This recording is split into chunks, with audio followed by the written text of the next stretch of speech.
Welcome to Unique World Education YouTube channel.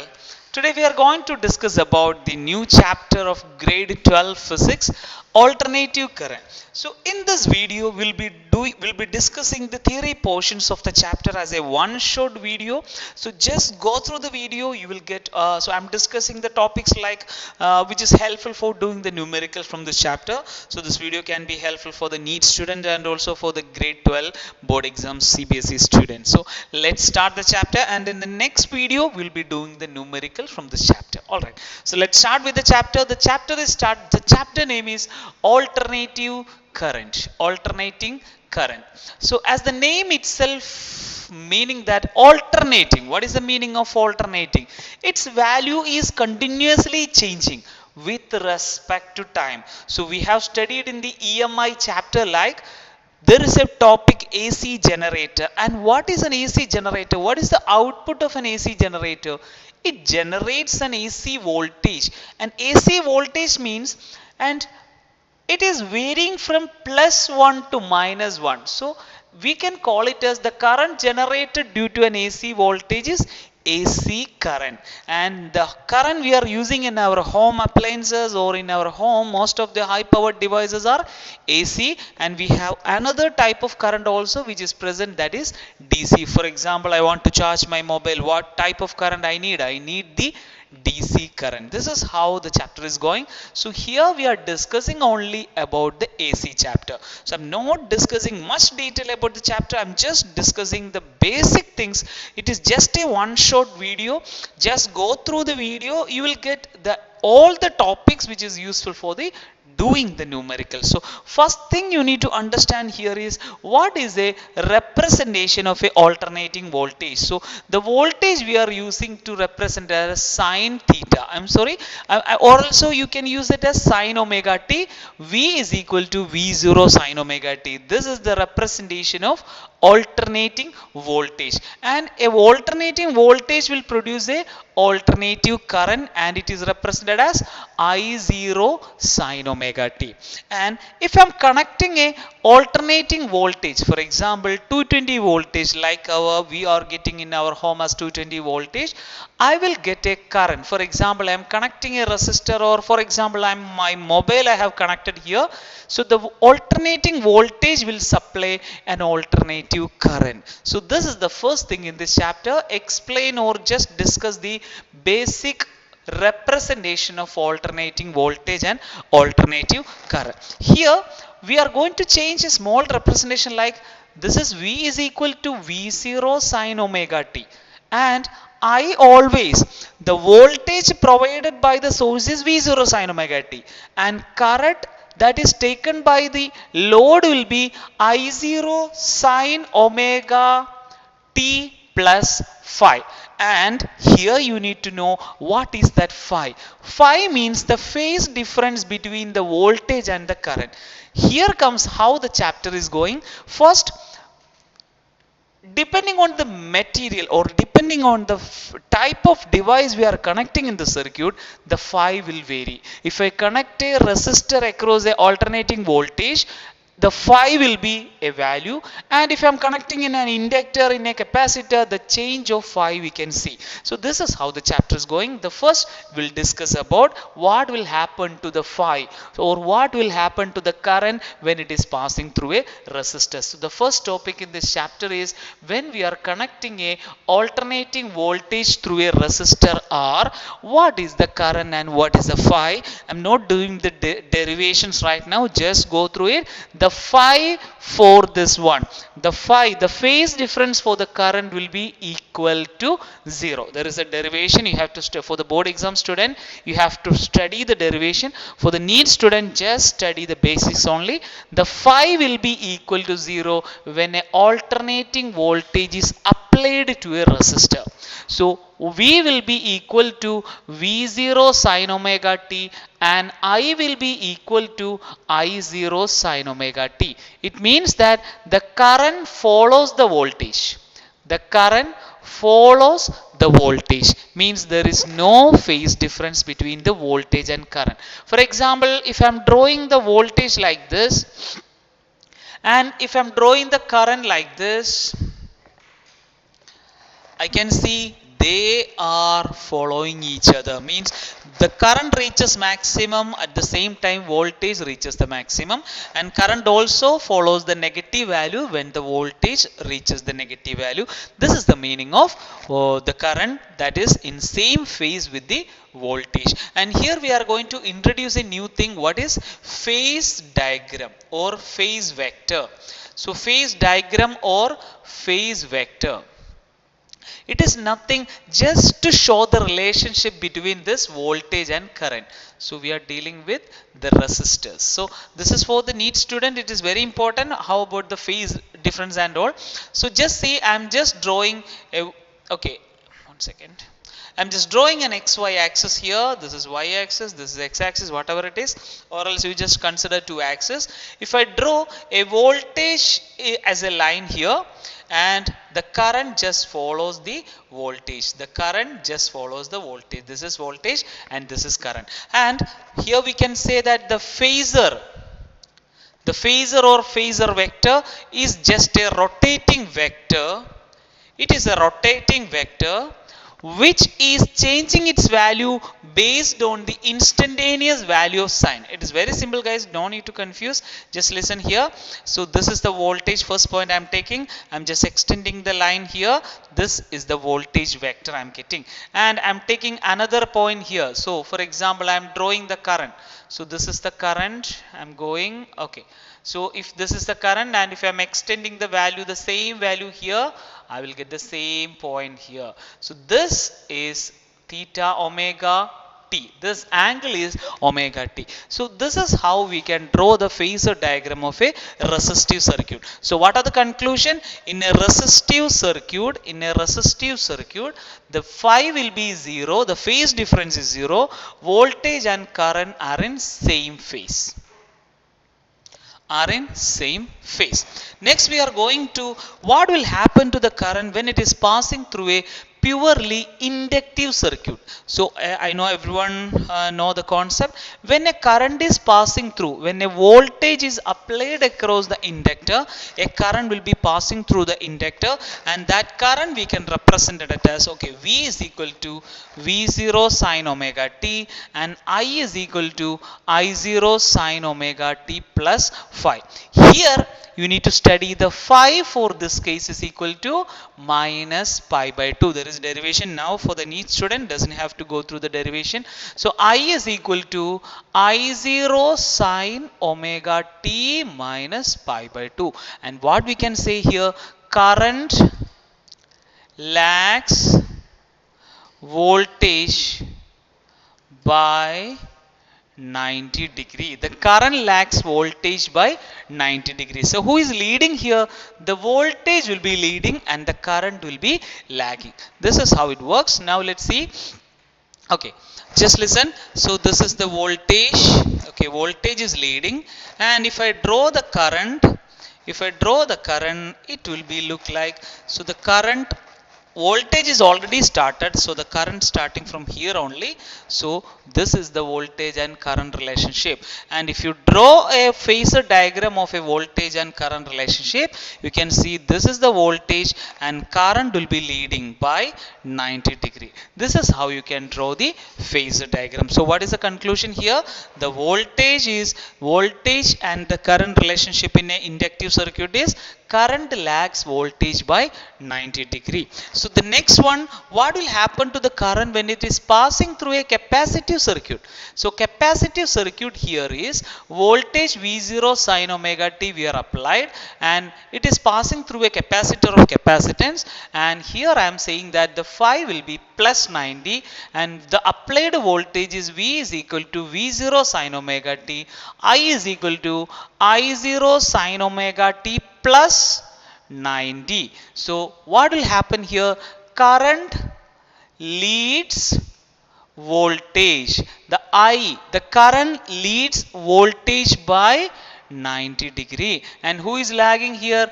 Voltage lags current by 90 degree. This is how it works, and when we are drawing the phasor diagram, it look like this. So listen, when we are drawing the phasor diagram, if I draw the voltage here, the current will be leading by 90 degree. This is the voltage and this is the current.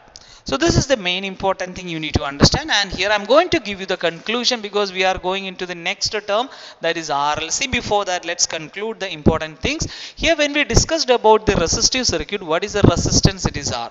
But in the case of an inductive circuit, the resistance offered by the inductor is called inductive reactance. What is the equation?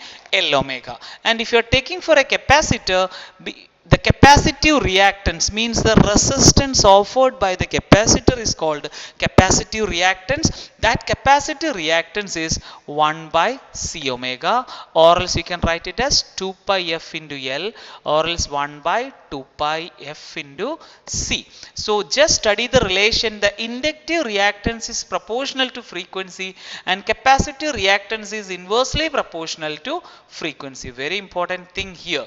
So resistive circuit has the resistance R, inductive circuit has the resistance XL, capacitive circuit has the resistance XC, and study this equation. And here we are going to introduce a new term, that is RMS, or root mean square. Root mean square values of current and voltage. It is nothing, we are just taking, for example, a voltage. This is the maximum value. For a safe thing, we are just taking the 70% of the voltage. For example, V max by root 2. So this value is called RMS value. And again, one more definition is there. If I am giving a AC current, for example, I am giving an AC current through a resistor, and the resistor producing, for example, a heat, and I am taking the same resistor and I am passing a DC current, and I will check the value of the DC current which is given, or the resistor is giving the same heat, then that DC equivalent of AC we can call it as RMS value. That is the definition of RMS value. The DC equivalent of AC current which is producing the same heat through a same resistor is called RMS current or RMS voltage. So here you just study the equation. I RMS is equal to I max by root 2 and V RMS is equal to Vm by root 2. So for students who are going for the exams, just go through this video. You will get all the concepts from this chapter. IRMS, VRMS. Now let's see.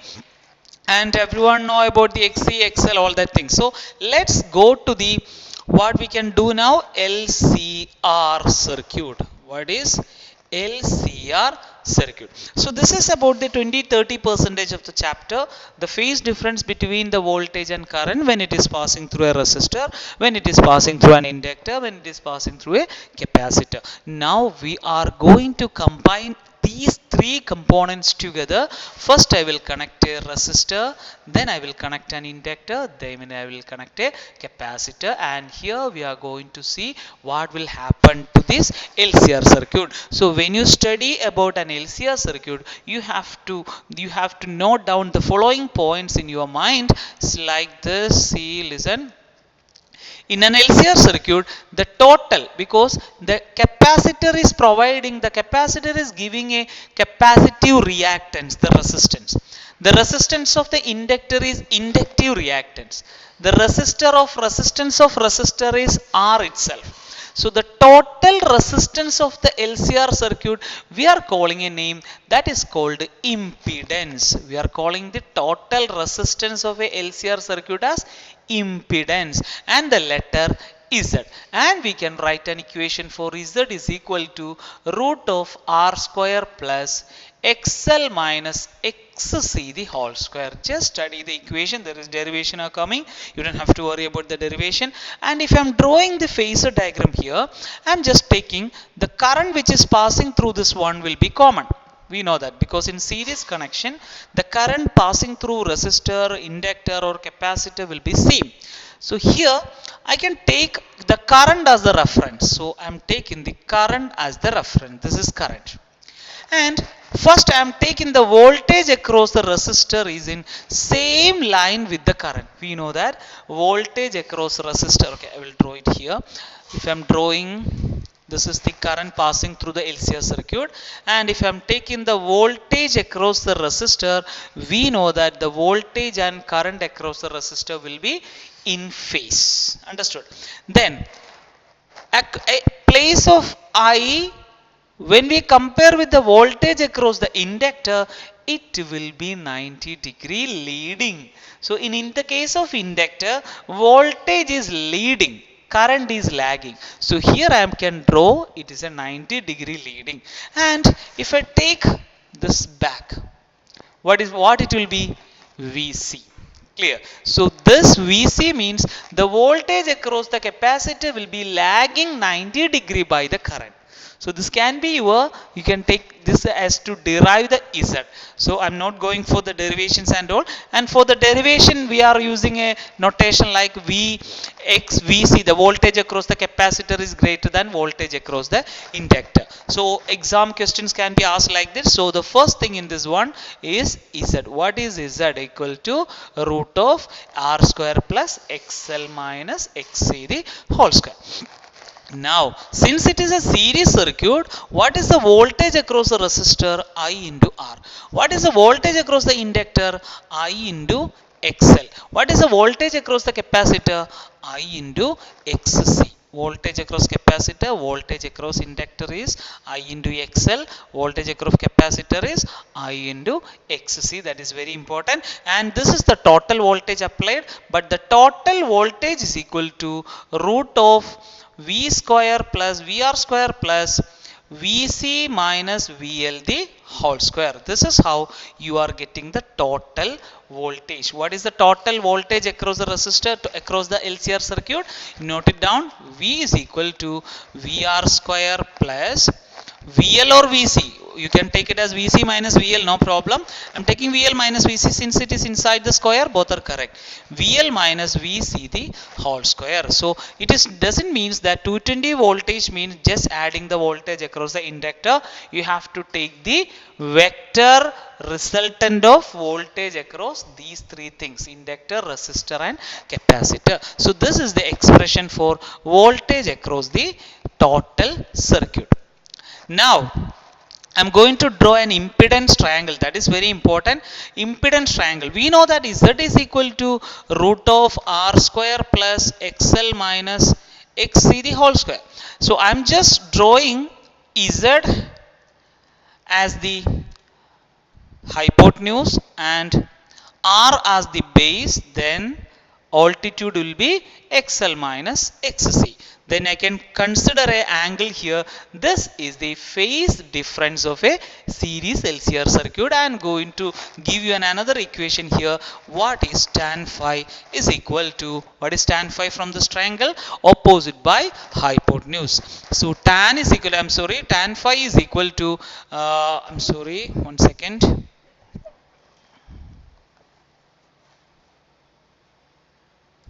So it is, we can take the phase difference as tan phi is equal to, I can write it here, tan phi is equal to XL opposite by adjacent, XL minus XC by R. And I'm going to represent one more thing here. What is cos phi? Just we'll discuss it later. R by Z. Let it be there. So these are the important equations from the LCR circuit. What is the Z, what is the voltage, and what is tan phi. Tan phi means it is the XC minus XL or XL minus XC, both are correct. XC minus XL or XL minus XC, both are correct. No need to confuse. Okay. So here,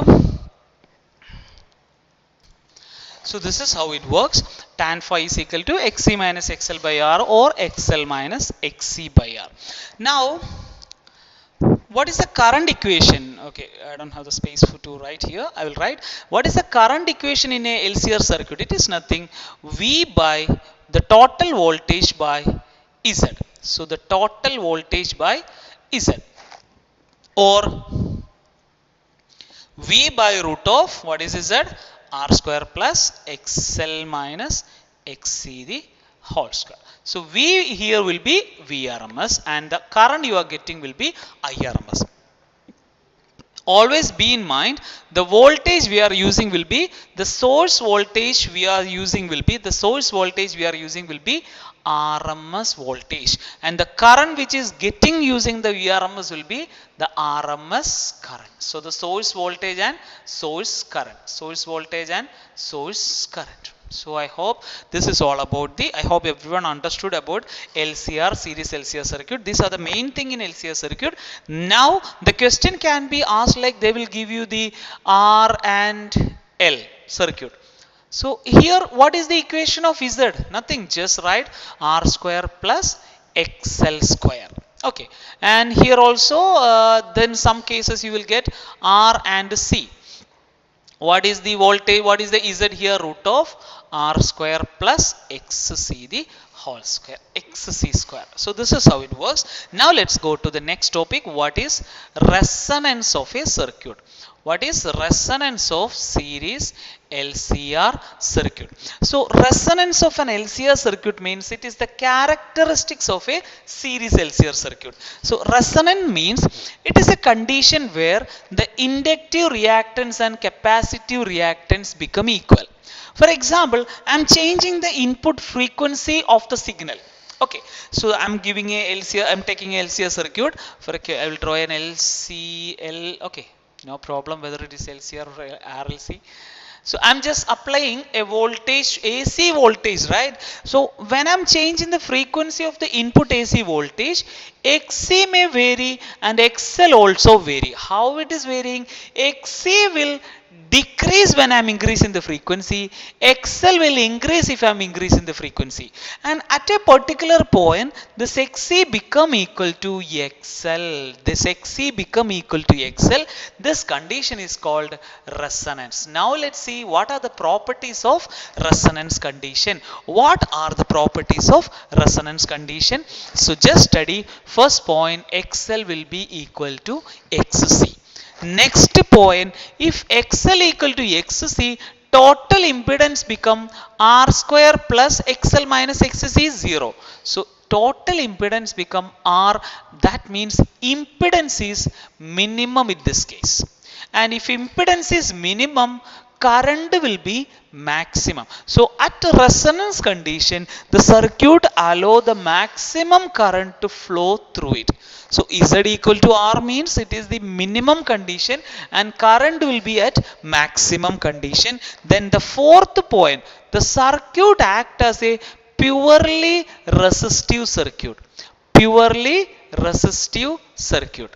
And here we can write it as, since it is purely resistive circuit, the next point, how many points we have written? 4. The next fifth point is the phi will be equal to 0. So these are the important things you have to be in mind in the case of a resistive circuit. The condition for resonance in a circuit. So the next point in this one is sharpness of curve. You have seen in this textbook sharpness of curve. It is nothing. I have an LCR circuit and I am just drawing a graph between voltage and input frequency.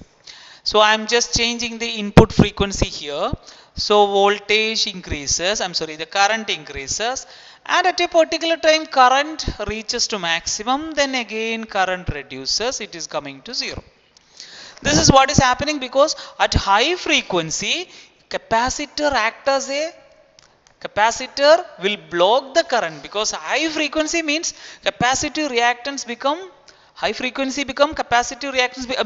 At high frequency, the current reduces to 0.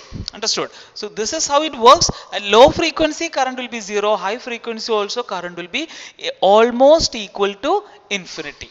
Clear? So this is because when current in frequency is increasing, inductive reactance will be very high. So it will not allow the current to pass through it when frequency increases. And at the low frequency also, the capacitive reactance become more, and the capacitance will not allow the current to pass through it. So there is one point, at that point the current reaches to its maximum value. And this point we can call it as omega 0. I'm writing it as, I'm taking it as the omega, angular frequency. And I'm taking another point here, that is IRMS, and at this point I'm taking a value omega 1, and this value omega 2. So this distance between omega 1 and omega 2 just give you the how width is your graph. So this term omega 1 to omega 2, that width you can represent it as bandwidth of the circuit, bandwidth of the circuit. And here the small distance I am representing it as 2 delta omega. Sorry. The small distance I am represented as delta omega because a small change in omega. This distance also delta omega. What is the total bandwidth in this case? It is 2 delta omega. And here I am going to represent, because if the curve is more sharper, it is easy to reach sharpness, or is easy to reach the resonant frequency. So sharpness of the curve, we are going to introduce a new term, quality factor. And here I am going to introduce a new equation. Quality factor is what is the resonant frequency by what is the bandwidth. And also one more equation, omega 0 L by R. So note these two equations for quality factor. So this is the equation for quality factor, omega 0 by 2 delta omega.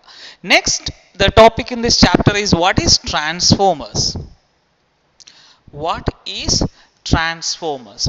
Transformer is a device used to control the voltage. So here we can use the transformers to control the voltage. See, transformers will have a primary winding and also it will have a secondary winding. Transformers will have a primary winding and secondary winding. So primary winding, we are giving the input to the primary and we are taking the output from the secondary. Okay, and you just study this representation or how the working of a transformers is. Transformers are working on based on mutual inductance. Transformers are working on principal mutual inductance. How?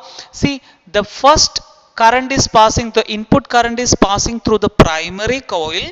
It generates a change in magnetic field around it, and that change in magnetic field will induce another EMF on the secondary. So now the induced EMF is depending on the voltage, the number of turns. If there is less number of turns, less will be the voltage. So we have two types of transformers. One is step up and one is step down transformers. Step up and step down. As the name itself, like step up means, step up transformers mean to use to increase the voltage. It is used to increase the voltage. So in step up transformers, the primary winding will have more, but the secondary winding, okay, let's see, in step up transformers the primary winding will be less and the secondary winding will be more. Why? Because the number of turns proportional to the voltage or EMF. So here I need more voltage on the secondary, so I need to make the number of turns on the secondary should be very high. So this is how it works. Now let's draw the step down transformer. Step down transformer, it is nothing, used to reduce the voltage. So the primary winding should be more, the secondary winding should be less. So here the secondary winding should be less than primary winding. Here secondary winding should be greater than primary winding. This is about the construction of two transformers, and we have a transformer ratio. We have a transformer ratio that is the most important for the NEET. NS by NP, the number of turns in secondary and primary, is equal to voltage in secondary and primary is equal to current IP by IS. This is called transformers ratio. Transformer ratio. This is the main thing you need to understand for doing the NEET questions. Okay, and here we are assuming that the transformers have 100% efficiency. And what is that? Efficiency is output power by input power. or else we can write it as output power is equal to efficiency 100 means this is 1. Output power is equal to input power, or else what is output power? Vs is. What is input power? Vp ip. This is how we can explain this about the transformers. And we have the last topic, what are the losses in a transformer? What are the losses in a transformer? Losses means the first one is flux leakage. It says that there is a we are expecting that whatever the magnetic field generated by the primary should reach to the secondary, still there is a chance of leakage of flux on this transformers. Second one, eddy current. So eddy current, it is nothing, there is a core which is placed at this transformers, and the magnetic field, change in magnetic field will induce a small amount of current in the core, and this current is generated as, or this current we are taking as a waste of current, or it generates some kind of heat. So that current we can call it as a eddy current. And the third one we can call it as hysteresis loss. Hysteresis nothing, the core, when when the transformer is working, the core magnetizes itself, and after when the transformer is switched off, the core is not able to come back to its original position. That is we are discussed in magnetism and matter. And the last loss is nothing, it is due to the resistance of the conductor. So the coil wiring we are using as a normal conductors, it is having a resistance and it will produce a heat also. This is all about the AC chapter. The main important equations in this chapter is what are the XL and L omega, XC 1 by C omega. And one question can be asked in the NEET, like what will happen if I connect a bulb series with an inductor to a DC? What will happen? Because DC frequency will be equal to 0 and XL will be equal to L omega, or XL is proportional to frequency, and if frequency is 0, XL will be equal to 0. Whatever the voltage we are applying, that voltage will appear across the bulb. But what will happen if I am connecting AC? It depends on, and there is a question coming like I am connecting a bulb across an inductor and I am applying an AC voltage, and I am inserting a iron core inside the inductor. Iron core, placing an iron core inside the iron rod inside the inductor will increase the L. If it is increasing the L, will also increase the inductive reactance. That inductive reactance increases, current decreases, so the brightness reduces. And one more thing you have to be in mind is, and what will happen to the capacitor when it is connected to the DC? So DC source frequency equal to 0 and XC proportional to 1 by F, and XC become equal to infinity. So capacitor blocks DC. So these are the things in this chapter. Then XC, the main thing is study XC, XL and voltage and the resonant condition and the transformer ratio, all these things. Then the quality factor asked in sometimes. This is how this chapter is, and the next video will be discussing the numerical from this chapter. Okay, thank you all. Any doubt in the discussed portion, you can comment in the you can ask in the comment box. Okay, thank you all. Bye.